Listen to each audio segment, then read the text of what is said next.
Hello, Scoobies. Welcome back to my intimate space where I like to be intimate with my tubies. My hair's a mess because it's long and I washed it and it dried funny and I'm just like, oh dear Lord, my hair is a disaster. I need it. I need my hair to be cut. Okay? I need my hair to be cut. So I want to talk about two things tonight, and one of them is for hilariousness. Hello, Amethyst Muse. How are y'all doing tonight? I hope you're all doing fantastic. But I want to talk about two topics. One is kind of a joke topic, but I was scrolling through Tumblr looking for new topics to talk about because I need something to talk about. And I found this lady who apparently moved all of her content to her website, and she has this post called "How to Create an Altar That's Both Functional and, wait for it, Solitary, I know you'll love this, Pinterest worthy." We'll get to that. That's all kinds of cluster, right?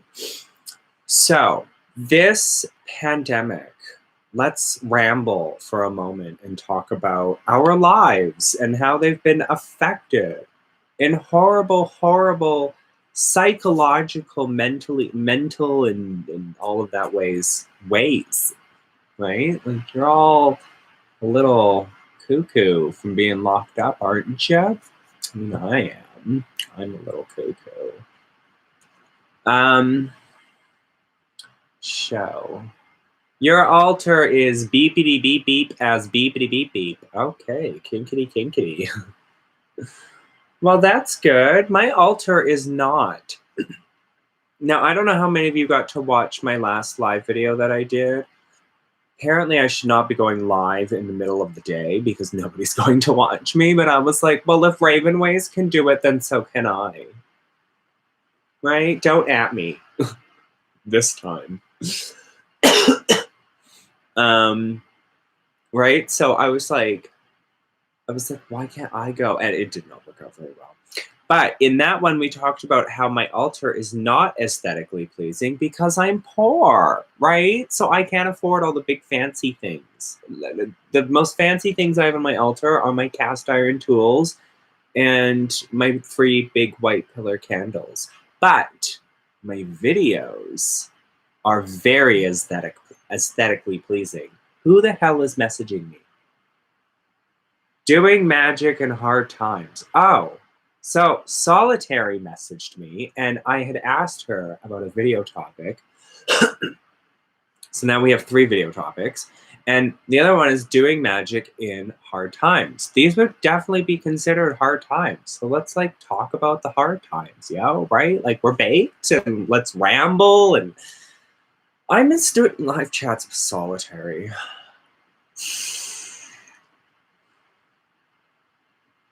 She needs to be a part of my live chats again, right? Like we need to make this happen somehow. So anyways, so we have all these topics to talk about, and we're going to start off with Solitary's topic of doing magic in hard times. How many of you in my classroom right now? There's only 4 of you. More of you will join. Do you like my, I don't know, what kind of hair do I got going on here? Like I got a bird's nest on top of my head. How many of you have done magic during this pandemic, right? And like, what have you done magic for? Leave your comments in the comment section, right? So like, what have you done magic for? And like, how has this situation that we're all currently in affected the types of magic you do or how often you do magic? Of clowns, and I can't even say the last part of your name because the YouTubes will get angry. Oh, I see you. I see what you're doing. I see you. Spreading your misinformation. Anyways, so like what kind of magics have you been doing? I The only real magics that I have done during this situation is when I did my Coming Home Again series, and I was like, we're going to reconnect with the spirits. And, you know, not having that connection with the spirits for a while was kind of nice because we didn't have to deal with them telling us what to do at 3 o'clock in the morning.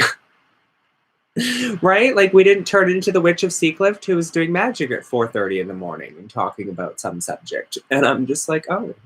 And the spirits must be telling you what to do, little sister. At least that's how they are in Minecraft. So, what kind of magics have people been doing? I'm sure a lot of people have been doing money magics, right? Like, these are the things that you'd probably want to be doing, especially if you're applying for unemployment and trying to make sure that you've got your job, if you can go back, or, you know, all that fun stuff. Protection magics. I'm not saying you can protect yourself against this magically. Okay. Only following medical guidelines will protect you against this. But the energies you can protect yourself from, right? You can protect yourself from the energies that are circulating right now. The energies are not hippy-dippy energies, right? If the energies were hippy-dippy right now, everybody, I would be making fun of the crystal witches. I love you, I really do. I appreciate everything you do with your elaborate crystal grids. You know, I've wanted to try crystal grid-based magic for a while. This is a perfect opportunity for you to explore your craft, right? Like, we're just going on all kinds of tangents. That's what we do when we get baked. So, crystal grid magic is something that I'm actually kind of interested in, and harnessing the energy of the crystals and flowing of the crystals and using that magic to manifest things. And I think that would be amazing, but crystals are being expensive, right? And I used to have a whole bunch of crystals, but I got rid of them. You're like, oh my God, what did you do with them? I donated them. But why did I get rid of all of my crystals? Why did I donate away my crystals? Because I have some crystals. I have some. And you don't need a lot of crystals to do a crystal grid, from my understanding. I don't know. The crystal grids I see on Instagram and on Pinterest are very elaborate and very crazy. And I'm like, I want to participate in this. Just doing inner child work. I don't know what's going on here. Having a very off inner child. Why? Like, what is wrong with you, Amethyst? What is wrong? So, experimenting with different types of magics is something that you could be doing during this hard time. You could money magics as well. You could do peace at home magics. I mean, you people have been trapped with your husbands and your wives and your boyfriends and your girlfriends and your spouses and your sex partners and your cats and your dogs and your tigers and your kings and your crazy tiger-eating ladies, right? Like, you've been trapped with these insane clown posse stories. And now your children are hooked on Star Trek. So we need to start doing some peace at home kind of magics, right? Because people are going to start climbing walls and like bringing out their guns and bringing out their knives, and they're going to start storming into senators' places. And I'm like, is that legal? Only in America is that legal, because that's definitely not legal in Canada. And just, you know, craziness. People are going insane. So this is a time where you want to do protection magics, right? Like, you want to protect yourself against that kind of energy. You want to do cleansing magics. You want to do purifying magics. You want to bathe away that energy. You want to get rid of that energy as quickly as possible, because it will infect you. Okay, I'm infected, not with this, but with something else. With this issue, and I've been trying to get to the root cause of this issue, where I have just given up on my current employment situation, and I'm just like, this is not appropriate. This is not a direction that I need to be taking my mental thoughts in, right? And so it's just become this mess. Okay, it's become a mess. My life has become a mess recently. And I'm trying to get to the root cause of it, and I'm journaling about it. And that's another thing you can be doing during this time, is journaling about how this is affecting your magics, right? Like, there's a Book of Shadows prompt for you. Journal in your Book of Shadows or your grimoire or whatever about how the effects of the current situation are affecting you mentally, because they are fucking with my head. And causing me all kinds of paranoia and stress about my job and what's currently happening and what's going on, that are unfounded and unjust, and just making me look like this insecure, crazy, insane person, right? Like, insane person. So that's one thing you could do. Finally made it for another live stream. Time for some actual sanity. You came to the wrong live stream for sanity. Wait, I did some easy thing Loki had suggested, which is toss a coin in his offering bowl and say my intention. It worked. I got a tea kettle. Well, that's good, right? Like, even basics of magics work during this time. Like, just lighting the incense or just lighting the candles and just being with the spirits and being open to the spirits and open to their messages. I've been reading tarot recently, and oh Lord, have I been spot on with my tarot just recently. I have read some things about me that show the situation that I'm currently in a whole new light. Right? So your magics don't need to be complicated or crazy or insane or elaborate or ritualistic. They can be as simple as tossing a coin into a bowl and speaking your intentions, as our friend here stated, right?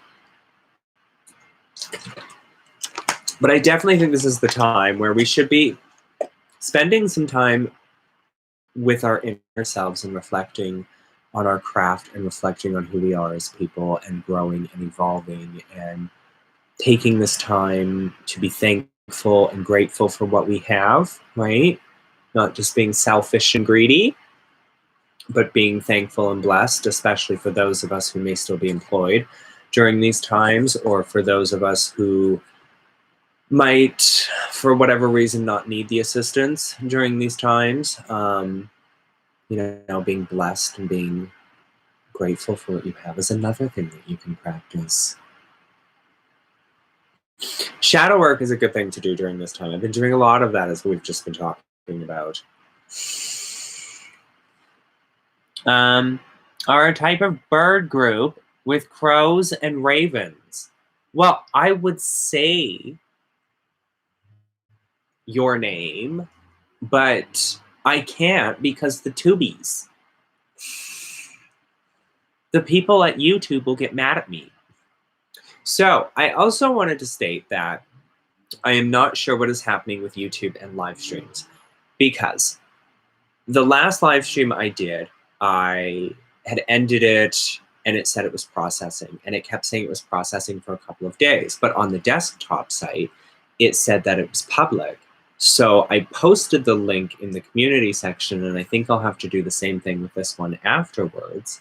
And I'm just praying that this one processes, because the first one I did about working, like what it's like to work with demons and whatnot, it just kept processing forever, and I couldn't get it up. I couldn't download it to re-upload it. I couldn't do anything.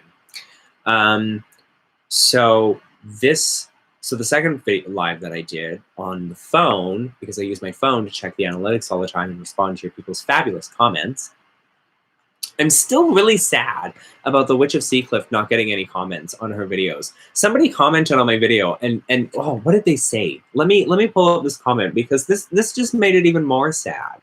I mean, I love the Witch of Seacliff, and I'm like, why does there need to be all of this sadness?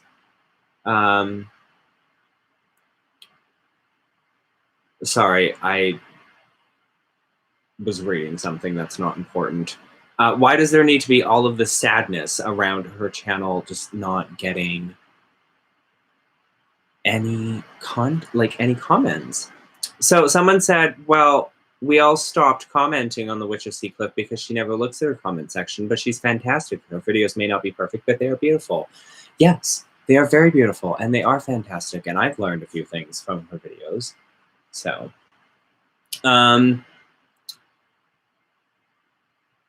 what was the other thing that I was going to say? I can't remember. This is what happens when you get baked out of your tree. Yes, I understand YouTube is stupid sometimes. YouTube is retarded. And it makes me sad that their platform is as broken as it is. I guess they're just trying to appeal to as many people as possible.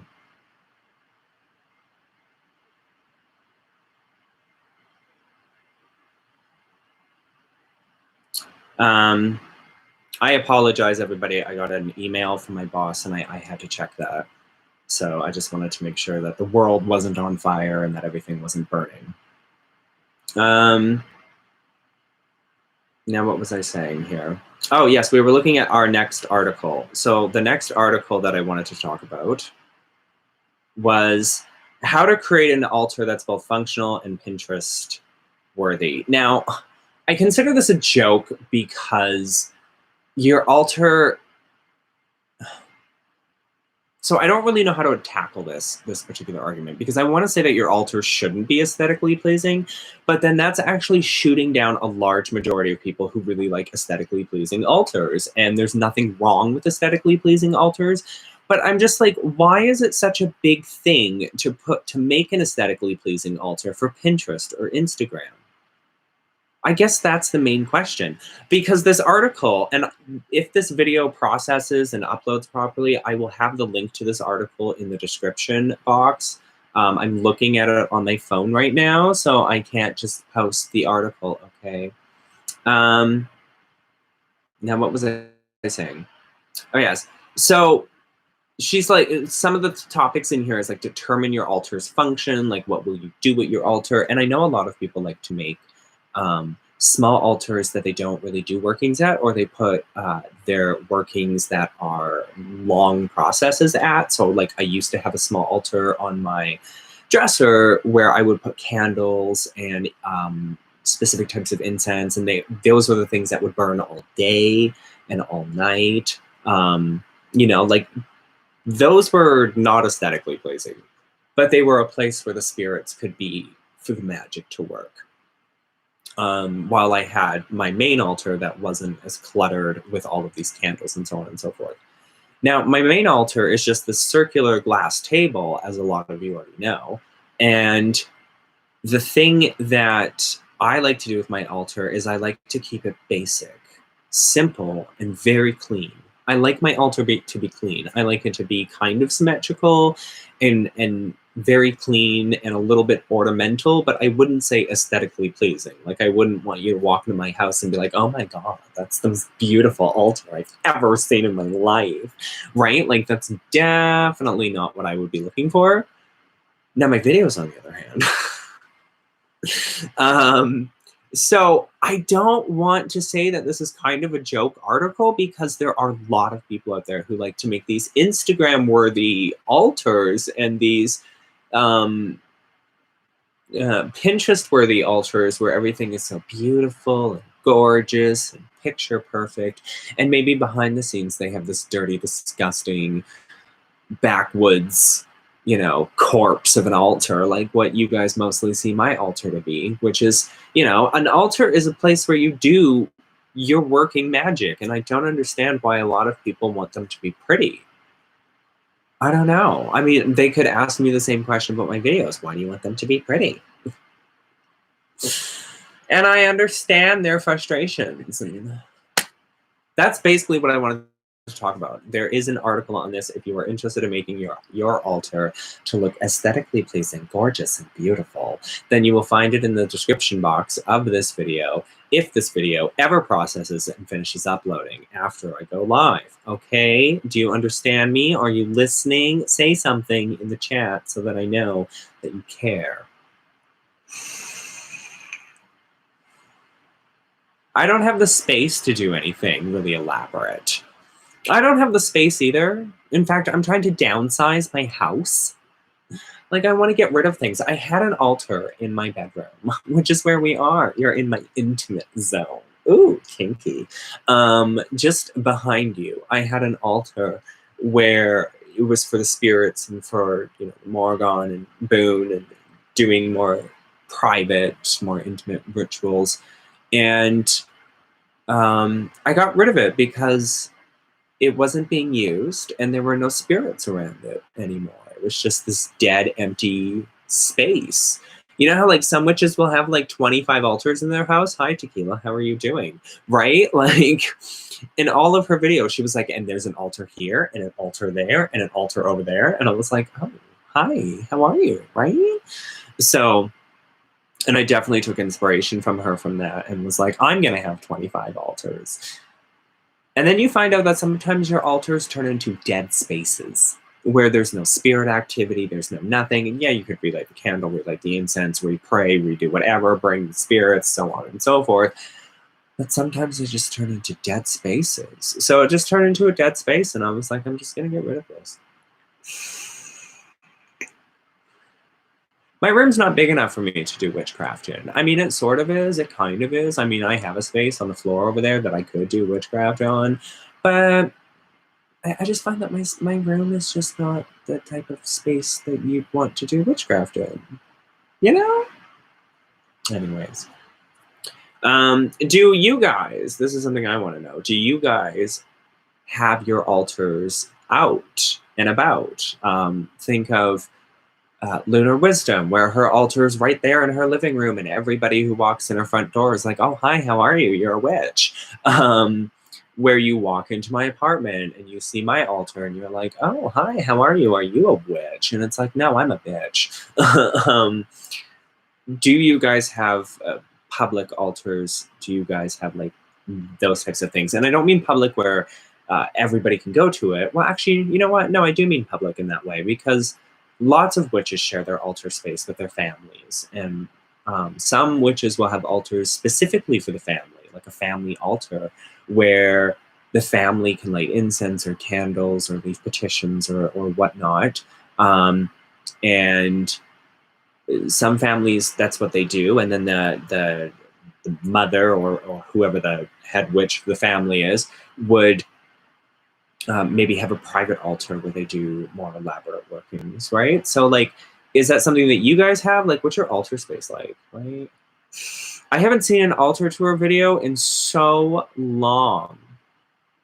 You people need to do an altar tour video.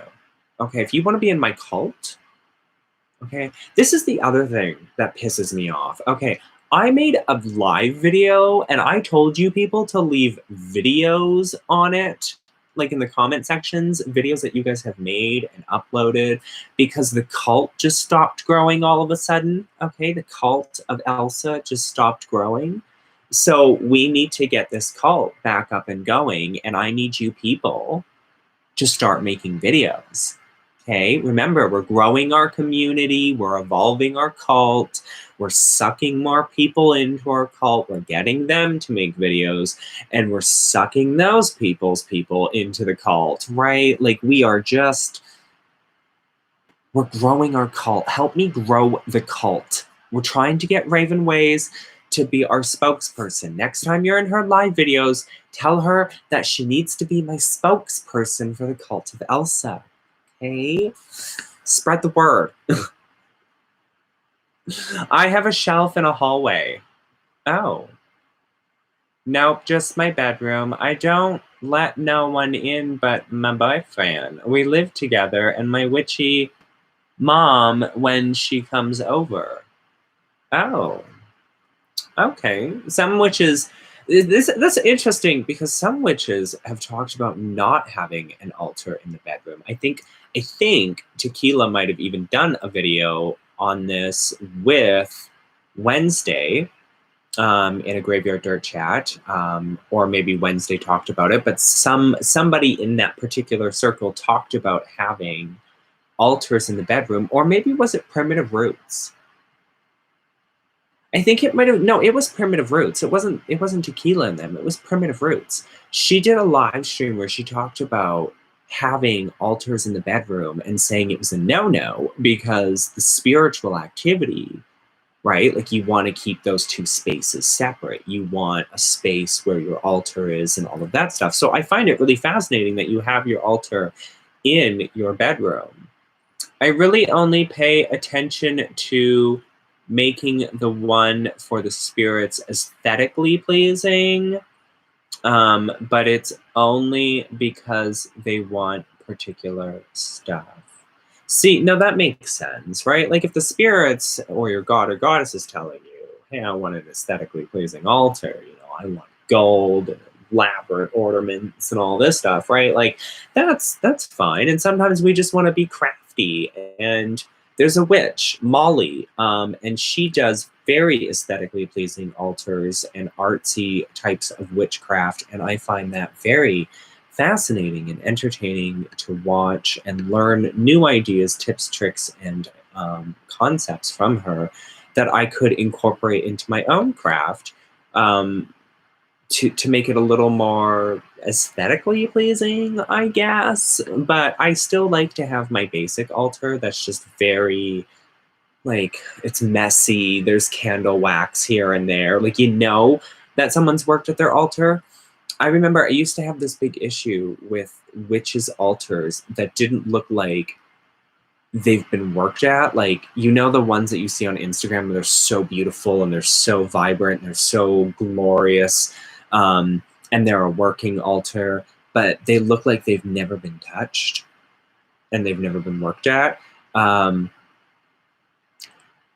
don't like overly clean altars. I mean, I do clean my altar, like, and make it pretty and gorgeous, but then I sit down and do a video with you guys, and 5 minutes later it's completely a mess again because we've done some spell or something. What else is there?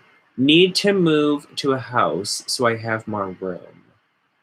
I have that spirit altar in my bedroom, and it's caused me to have interesting dreams. Yes, when I had an altar in my room, it would cause me to have very fascinating dreams, especially if I was working with demons at that particular altar. Even if you were working with them on the astral plane, they can still haunt you on the physical. It's all mental, right? You know, it's really fascinating because magic is really just an exploration of your subconscious and manifesting your true desire through your true intentions and your true will, right? Like there's nothing else to it. There's absolutely nothing else to it. So the other topic, I love the crazy dreams I get though. Well, that's good. That's good. I'm glad. You should be happy. So the other thing I want to talk about is I want to try and define my craft, right? So we had this conversation when I was talking with this lady who was in my chat, and I don't know where she went, and she probably doesn't like me anymore, and she ran away, and she's talking about Abrahamic things, and I get confused, lost, and scared, and I haven't seen her since, and it posed the question of what is my craft? And I don't like labels. I don't. I really don't like when people label each other. I know some people like labels. I know some people are like, I like to be this type of witch.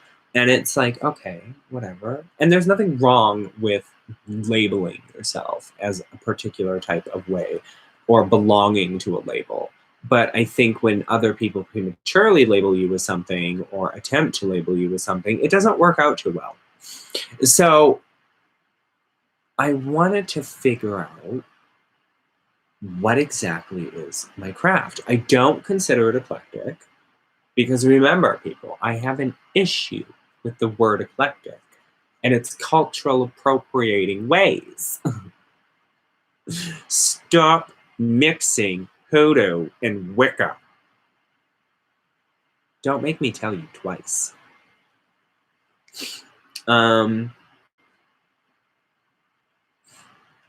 So what is it that I do in my craft? What do I work with in my craft? Well, there's the Morrigan, as we all know, and there's demons, And they're spirits, like dead people, and spirits of the land, and spirits of the earth, and spirits of the air, and the elements. And it's like, okay, right? Like right there, you don't even have a label. Okay, what kind of magic do you do?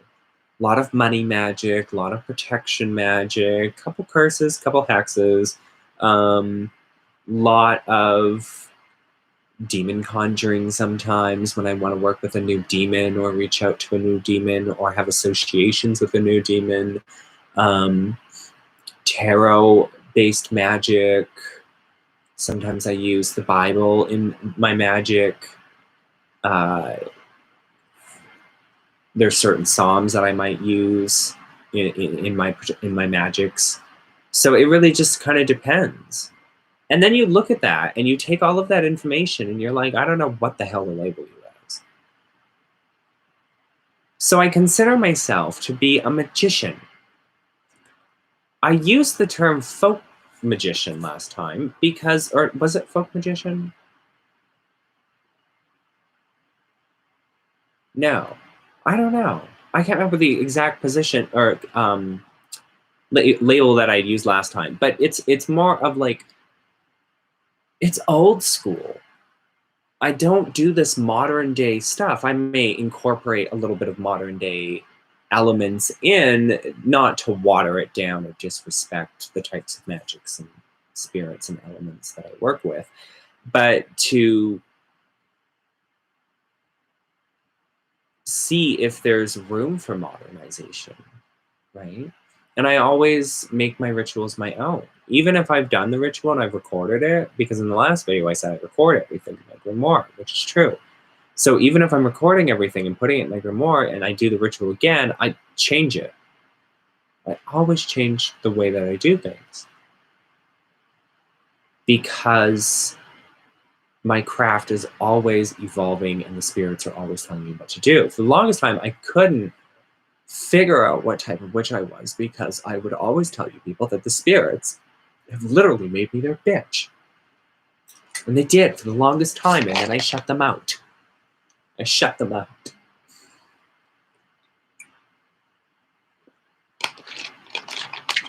Because they were loud. And they were annoying. But now I am bringing the spirits back. I am reconnecting with them and joining with them. Why label just be yourself? That's my label, me. Well, it's not about trying to fit under a label. It's trying to define what it is exactly that my craft is. Because the lady who was here last time talked about Abrahamic things and was trying to figure out what type of witch I was and what type of person I was. And I don't think she liked me very much because she hasn't been back. So I think we scared her away from joining the cult. Okay. I'm just sad. My eyes look green. Do I have green eyes? No, they're very hazel. Sadness. So it wasn't even just like trying to find a label. It was just trying to figure out, like, because I've sometimes asked myself, like, what kind of witch am I? Because you see these witches on YouTube, right? And they're like, I'm this kind of witch, or I'm that kind of witch.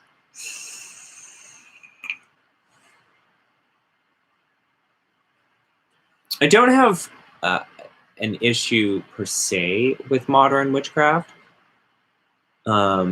which is a lie.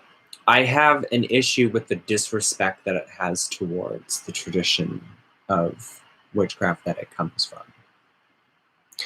So a lot of these modern day witches who practice modern day witchcraft, and what I mean by that is magic that your mother wasn't practicing or your grandmother wasn't practicing, right? Like, because magic evolves, people evolve in their way of thinking and their way of problem solving, and so then their magic evolves because we use magic in our problem solving, right? We use magic when we're trying to solve our problems, not all the time, but sometimes, especially if we have a chance to alter the course of destiny, okay?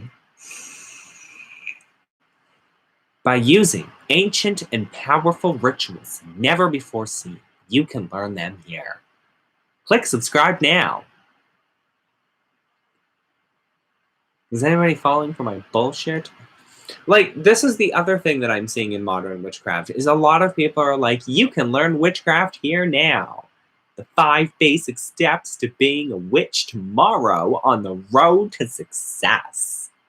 And it's like, what is this? Well, it's a monetary capitalistic take on witchcraft. I mean, if it's going to go mainstream with all of these teenagers and their angst and their dark clothing and their pentacle necklaces and so on and so forth because they're so edgy, then they might as well capitalize on witchcraft by turning it from something that your grandmother would practice with her sticks and her stones, like the Witch of Seacliff and her cursing and hexing with the sticks and the stones, or you know, something where it's like maybe your mother is doing the dishes and all of a sudden all the bones in the next door neighbor explode or something, right? Like old school witchcraft, old school not talked about magic. It has to evolve because modern time says that witchcraft is acceptable now and people don't want to practice the old ways. They don't understand the old ways. They didn't grow up with the old ways. They live in the inner cities. They don't live in the suburbs and the rural areas anymore. No, they live in the cities. They need their stuff now. So they modernize witchcraft and they turn it into this conglomerate of bullshit. That's what I don't like about modern witchcraft. I love learning about old school witchcraft. That's why I love hitting up older witches on the Tubies and chatting with them, because they have this knowledge of what it was like to practice the craft back when we were just stars in the sky, right? We weren't even twinkles in our mother's eye testicles. We were stars in the sky, right? So old magic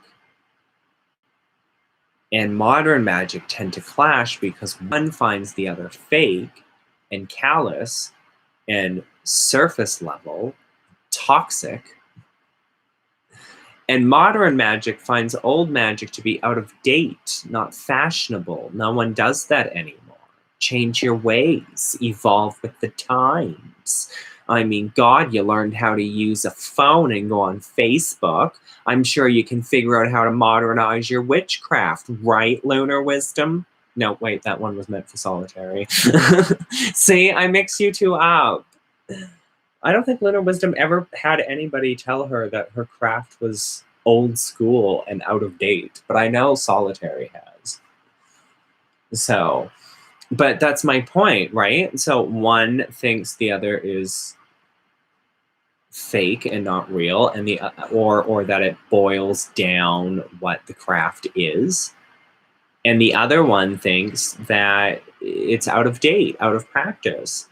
And so now there's this rift in not just social media, but in general consensus of what witchcraft is and what Wicca is, because there's this modern interpretation of the craft. And I think when you do that, I think when you modernize the craft, I think when you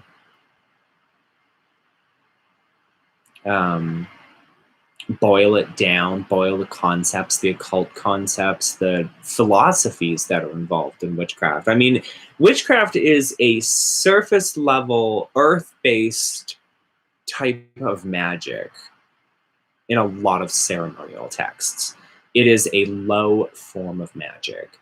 And a high form of magic would be, again, ceremonial magic, as an example. And it's the same concept. It's the same battle, right? Like, they look down on what witchcraft is and say that's nothing. And witches look up at ceremonial magicians and say, you're pompous and arrogant. But then the witches themselves are divided between modern practices of the craft, modern interpretations of the philosophies and occult concepts and so on and so forth, and the old school ways and teachings and philosophies and so on and so forth. And then they just bicker back and forth. So really, the occult and the craft in general is a mess. And that is why you're finding a lot more of solitary practitioners who want to avoid all of that conversation and all of that drama and focus on their craft, which leads me into the conversation around, well, how much of our craft are we exposing on the internet, and how much of that is a good thing? Now, as you know, I like to share, not everything, but a small portion or a good portion of a working or spell or ritual that I'm doing to educate, help you learn and teach you new ideas, concepts, and maybe make you think about things differently.